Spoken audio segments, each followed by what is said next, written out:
Hey fantastic people, welcome back to F1ntastic Gaming. You can see we're back here with F1 2020 My Team Career Mode, Episode 2. If you haven't checked out Episode 1, be sure to check that out. And we're going to get straight into the special livery for the Bahrain Grand Prix. You can see the red and white stripes. I'm doing a special livery because I've lived here in Bahrain for many years, and I've been to the race many times. And yeah, so I decided to do a special livery. I thought that it would look nice on the car and it would be a good tribute to the Bahrain Grand Prix.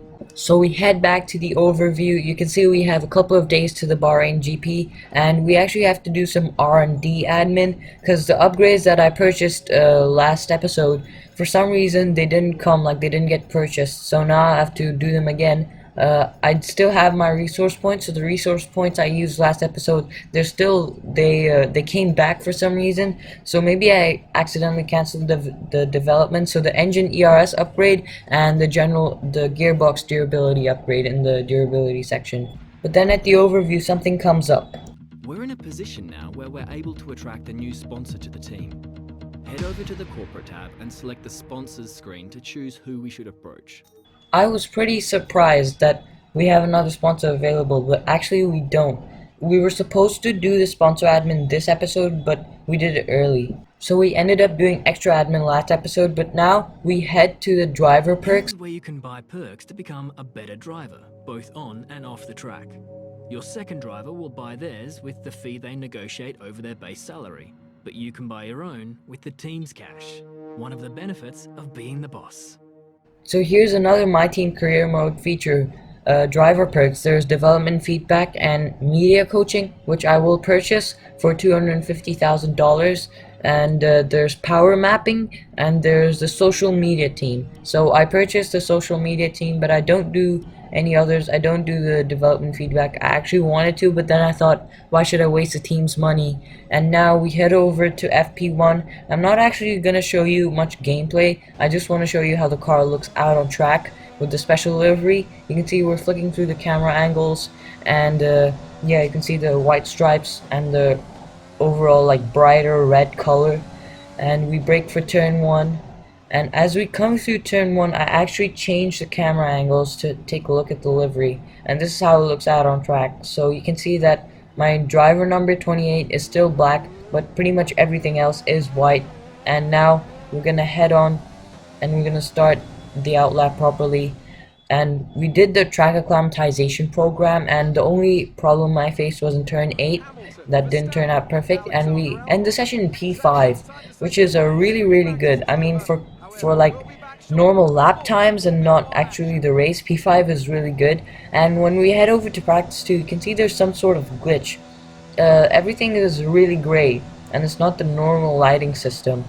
I thought that it was doing great animation because I thought that it was showing that it's dusty, but you can see that the curbs are gray as well, so it was a little bit fishy, like something was wrong. And yeah, you can see all the curbs are looking really weird. The sponsorship is pretty much the only thing that's actually got color, and maybe the brake boards. But yeah, you can see that it's very fishy, the glitch in the game. So, but anyways, I still finished the session. You can see we did pretty well with the podium pass. We got a good bonus, and now we're in P4. So we actually managed to scrape P4 in FP2. By now I was really surprised. I thought we need to increase the difficulty because that's just way too easy. And going to practice 3, we do the qualifying sim program, and it says that we would qualify in P17, which is not looking too good. And you can see we barely miss out in the next tier of podium pass, but yeah, we finished P3 and FP3. So I thought that, yeah, I need to step up the difficulty even more. So but what I didn't realize was that I got P3 because I did the qualifying sim program. Jeff sent us an email with some tips for quali, and now we're just gonna head straight to qualifying.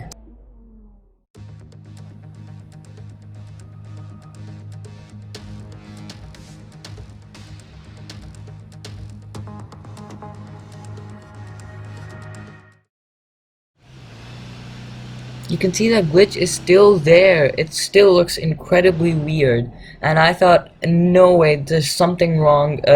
I cannot let this distract me in qualifying. It did distract me in FP2, so we exited the application and we closed it and we opened it again. You can see the glitch is fixed, the lighting system's fine. Just had to restart the application. We head out for qualifying and we're actually in hyperdrive, so we're actually going at higher speed than the normal footage, because I'm just showing you this to show you how the track normally looks at nighttime in the game. You can see it's looking really beautiful as ever with the new lighting system and the nighttime race. And we move on to the start of our first flyer. We're back at normal speed, so we're not in hyperdrive anymore. And you can see we're braking for turn 1, coming through the tight hairpin. Turn 1 grandstand is probably one of the best grandstands, because turn 1 is pretty much the best overtaking spot on the track. And 1 minute 28.6, that is our first time of qualifying. Pretty slow, pretty worrying. You can see we were behind Jordan King and Kimi Raikkonen, so we're really down there at the moment. And as we come through for our second flyer, for the end of our second flyer, we can see we're actually doing much better. 4/10 up on our first lap, and you can see we come ahead of our teammate Jordan King, but we're still behind Raikkonen and Grosjean, which is, yeah, so Alfa Romeo and Haas, we were doing much better than them earlier. And you can see that I'm returning to garage and starting a new flyer because I don't want to waste any time. I really want to maximize my result and maximize, you know, what I get, like where I start in the race, because even if my race pace is really good, I need to get a good qualifying position. And coming through the first few corners, you can see we gain a little bit of time, but as we come through the end of the lap, you can see the penultimate corner, very important to get a good exit, because it slingshots you onto that long main straight. And you can see that we are just by very fine margins, we're behind Carlos Sainz, so it's really tight. Yeah, you can see we start our fourth flyer, not our final flyer, but you can see we're hit with traffic.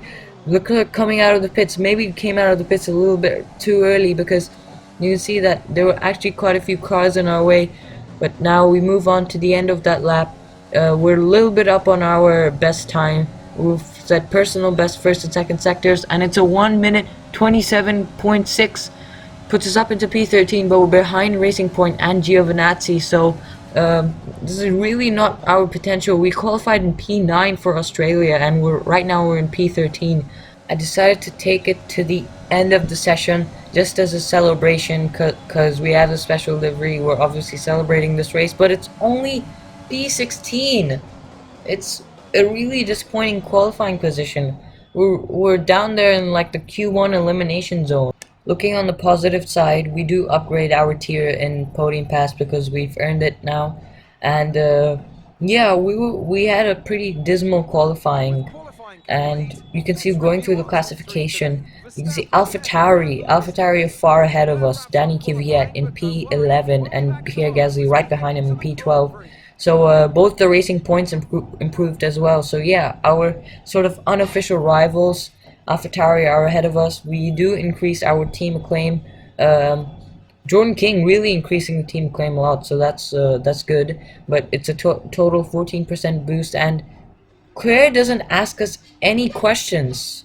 So if you remember, if you watched last episode, you would have seen that our sponsor goal was to answer 4 interview questions every weekend, and that didn't happen at all. Like, Claire didn't even approach us. A little bit worrying there in terms of the sponsor goals and, you know, the press interviews. I was just checking out the R&D in case we could do a bit more upgrades, but we still don't have enough resource points. But we head over to the race. The stage is set for another enthralling race here in the Kingdom of Bahrain. A Ferrari stronghold in years gone by, but will they be able to add to their record today?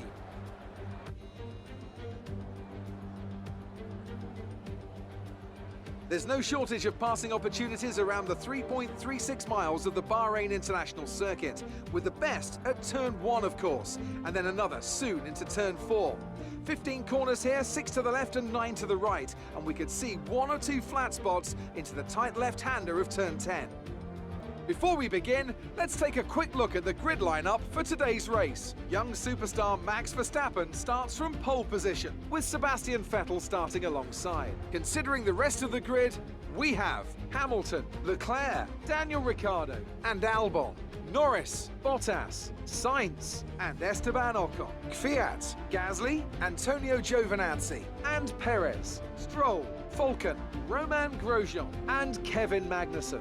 Raikkonen, King, Latifi, and George Russell ends our grid lineup.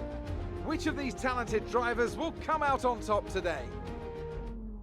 Now that we've got some points on the board, let's continue this form and aim for another top 10 finish. Well, Jeff, I must say I can't agree with that more. Our strategy is going to be softs to mediums, so lap 5 to lap 9. I could have gone for the mediums to softs maybe, but I didn't realize at that time. And coming through the formation lap right now, you can see my tires are a little bit warm, but the fronts are absolutely stone cold. So that's why I do these formation laps, because I can warm up the tires to my preference. And yeah, I just get a bit more experience of the track and warming up the tires through the formation lap, so I think it's very useful. And yeah, you can see we go through Stroll there because he was going a little slow, and the AI is taking over us now and lining us up on the grid. You can see that we're gonna be standing in the P16 slot because we're starting the race in 16th place, and we just wait for the rest of the grid to form. George Russell is going to be the last one to line up on the grid, and we go to 1, 2, 3, 4, 5 red lights, and it's lights out, and away we go. We get an okay start, a little bit too ambitious on the traction, but it's okay anyways. We're doing well. We use a lot of overtake mode on the start, and we make a huge, massive dive down the inside, make a little bit of contact, cut the corner a little bit, because 3 wide into turn 1 really doesn't go as we go wide into turn 2, and we're up into P8 already. You can see on lap 1, dive bombs really help into turn 1, because turn 1 is the best overtaking opportunity, but you can see we're trying to go around the outside of Bottas at turn 4, another great place to overtake, coming through the fast, high-speed S section of the track. You can see we're going wide, hitting a little bit of dirty air, but we dive down the inside of Bottas. We had some great battles with him at the Australian Grand Prix, but you can see that Jeff appreciating that we had a great first lap, because we're up into P7 from P16 on the grid, being really opportunistic on the first lap. And by the way, before I forget, we did lower the difficulty back to the difficulty that we had in FP3, because I think I wasn't that good for the difficulty that we had in qualifying, because we did qualify in P16, but Bottas trying to get back at us already. DRS hasn't even been enabled yet, so that's pure engine power of the Mercedes engine, but we dive down the inside. I really want to keep this position. I really want to bring home a good result in this race, and you can see that Bottas just flew past us on the straight, and we get DRS off him because we were behind him in the detection zone before the braking point.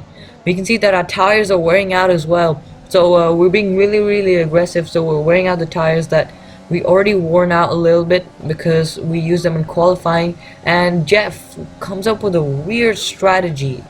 You can see that glitch is there where it tells you 0 stops. That glitch happened in the Australian Grand Prix as well, with Jeff giving me that weird radio message, do you want to do 0 stops? So yeah, that's the end of that. We sorted that out, but you can see that Bottas coming back at us down the straight with DRS. He's an absolute monster, but we dive down the inside. We have the inside line. He leaves us enough space, so that's good. You can see we squeeze him out to the edge of the track. We get DRS off him again because he was ahead of us in the braking zone, and we brake hard for turn 4. See that Sainz actually gets past Bottas, so Sainz and Bottas are having a nice ding-dong battle, but Bottas gets past him because Mercedes v McLaren, the Mercedes will always come ahead because it is faster. But we've actually established a great gap behind, nearly 2 seconds back to Bottas, so we have really done some great wonders here. You can see that the pit window is open, lap 5, medium, one-stop strategy. One stops is pretty common for for 25% races. I mean, that's pretty much the only strategy you would do because they haven't really scaled down the tires in the F1 game. But then we get a radio message. Try not to push the tires too hard, you're probably losing some grip at this point. So Jeff actually is talking something that makes sense. So we should not be pushing the tires so much because we're really losing the grip. My soft tires are really dying, and you can see we come into the pits lap 5 to lap 6. Couple of cars behind us, they go on like Bottas, and there's a yellow flag, so I don't know why there's a yellow flag. And I checked the incidents, and you can see that Jordan King actually had a lap 1 incident with George Russell. That's I didn't know about that, but you can see that we're coming into the pit, but there's a tire in the air, so that was very weird. There was a tire in the air, and we released the clutch. We come out of the pit box. We can see Lance Stroll's out of the session, and there's a safety car. The safety car comes out right in front of us. You can see we're under safety car conditions now. Lance Stroll's out of the session. I don't know what happened to him, whether it was an engine failure or it was a clash or something with Sergio Perez. Both the racing points are out of the race. That is a big disaster for the pink Mercedes cars, and yeah, you can see that we have to catch up to the safety car again because the safety car is waiting for the leader. Wow, both the racing points having a disaster. So my teammate is in the, wait, we might actually have a disaster because my teammate is in the pits, and many cars came into the pits now, so they're getting a free pit stop under the safety car. We came in just before the safety car came out, so we might really lose out here. I mean, we could come out behind a huge train, a huge gaggle of cars, and yeah, you can see I'm very surprised. But Norris is coming out of the pits, and so is Ocon. Ocon's jumped both me and Sainz in the pit stop phase, and Norris has jumped his teammate as well. Wow, we're honestly lucky that we only lost 1 position. But yeah, I was really worried that we would come out really far behind because we could have lost out badly. But it says stay behind Ocon now, but past Ocon is falling out of the queue. So I was like, whoa, what's happening? And then I realized that oh, he was right there. He just caught back up to the queue again. And now we have caught up to the safety car queue. We're gonna be here for around 2 laps or so. And now we have an update from Jeff. Okay, let's get ready to go racing again. The safety car is in this lap. When the field accelerates, remember, there is no overtaking until the green flags. Safety car in this lap. So the safety car is coming in. This is very crucial because the safety car restart, we could lose out badly and just get overtaken like crazy, or we could overtake a few cars, and you know, we should get a good balance. We need to keep it legal, so we need to overtake when the green flags are out. And you can see we pull up alongside Ocon. The green flags are out, so it is legal if we overtake him. But you can see the engine power of the Renault, but we make a bit of contact. We dive down the inside of Ricardo. Now you can see there's a collision warning. I don't have any damage. You can see I squeeze him out of turn 2, and wow, we're up into P6. I mean, that is some really good opportunism right there. We were really opportunistic after safety car restart, so that went really well for us. But yeah, you can see that the Renault's engine power is just much better than our Honda engine. It's just pure engine power right now. You can see Ricardo trying to overtake us. He goes for a switchback move, and he actually pulls up alongside us nearly. But we get better traction. We just squeeze him out a little bit there, and you can see we're using a lot of overtake mode because our engine power is just not as good as the Renault's. You can see we look at the replay to see the switchback move that he tried to do on us.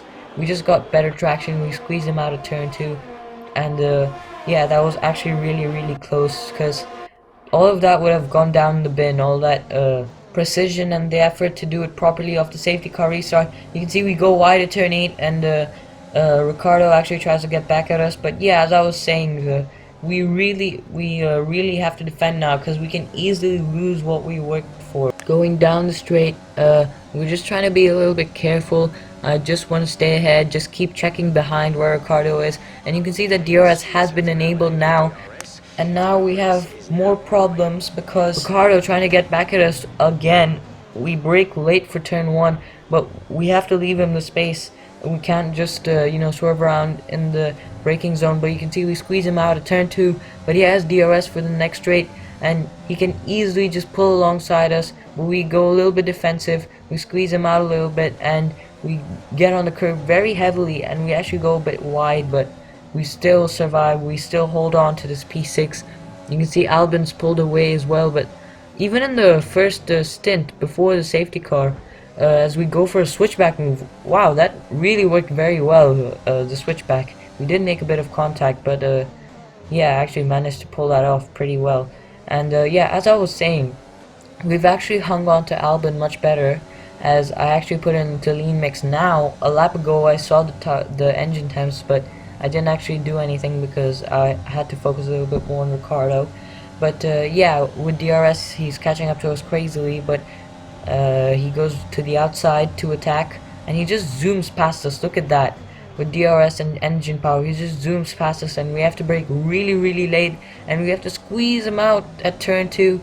We get DRS because he was ahead of us in the braking zone, but yeah, crazy fast. But now Ricardo's under attack from Norris and Ocon as well, so I've really put him in a bad situation here. You can see that Ocon and Norris are battling, and I actually really squeezed him out, slowed him down on the exit of turn 2, so a little bit cheeky there, and really put him in a bad situation as Ocon locks up badly while trying to attack his teammate. Yeah, I've got a good gap behind now because they're battling, and I've got an okay gap ahead. I mean, they're not miles away like they were at the Australian Grand Prix. We've actually managed to keep up with them okay. But right now the engine temps are pretty good. It's cooled down, and now we can put the fuel back into standard mix. Not rich mix yet, but standard mix sounds good. As Ricardo again trying to get back at us a little bit on straight. We're on to the penultimate lap. He's closed up to us quite a fair bit now, and coming through this tight left-hander turn 10, very tough for people who don't use ABS, and we pull away at the exit using overtake mode, because right now I'm in a really great position, P6, and I just want to keep this. I don't want to, you know, give up so late. I've worked so hard towards keeping this P6, defending vigorously. As you can see, coming into the penultimate corner, we're defending again, but he's right behind us. So on the straight, he just zooms past us like crazy, because we went on the curb so heavily there. And Ocon as well. Both the Renaults have just zoomed past me. They're literally flying, and we do make a huge dive bomb on the inside of both Ocon and Ricardo. You can see we make a little bit of contact with him. We don't break off the end plate, but we do make a little bit of contact with him, and we get DRS because we were behind 2 cars in the braking zone. But yeah, look at that dive bomb. That was really ambitious, and his end plate is damaged a little bit. But yeah, dive bombs. A lot of dive bombs today, you can see from this episode. Renault, Mercedes, maybe even Sainz a little. They've thrown everything at us. As Charles Leclerc wins the Bahrain Grand Prix, Hamilton puts in the fastest lap. Ferrari win a race again at Bahrain, continue that winning record, and we're gonna come across the line. The fireworks are in the air. We're gonna finish in P6 after all the hard work. Alright, race over. Take care of the car on the way in. Of course, Jeff doesn't care about that at all, and he just cares about bringing the car in. And we get driver of the day, which is great, but our icon doesn't load. Our moment of fame taken away. And let's watch the podium ceremony. That's it for another spectacular Grand Prix here in Bahrain, and a real champion's drive to take the win.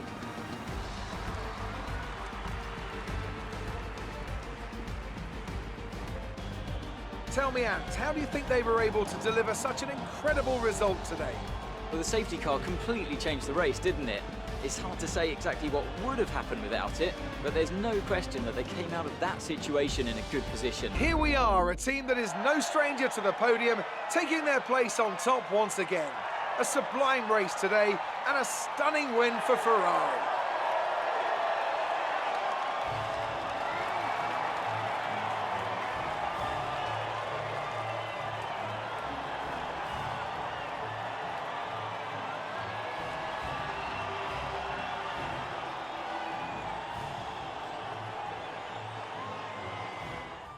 And we head straight over to the race results screen, and you can see that we finished in P6. We grabbed 8 points from that race. Fastest lap by Lewis Hamilton.